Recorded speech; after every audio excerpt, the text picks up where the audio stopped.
শেফা, আমি তোর উপর অনেক খুশি হয়েছি। তুই সব সময় আমাকে যত্ন করেছিস, সময় মতো আমার গাছে পানি দিয়েছিস।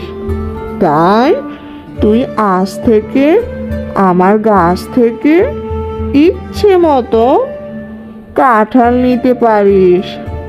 আর এই কাঁঠালগুলো হলো জাদুর কাঁঠাল।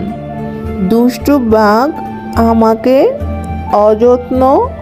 অযথা ফেলে রেখেছিল, আমাকে ঠিকমতো পানি সার কিছুই দেয়নি।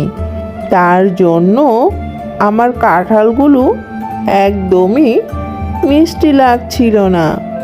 আর তুই আমার অনেক যত্ন করেছিস। তোরা আমার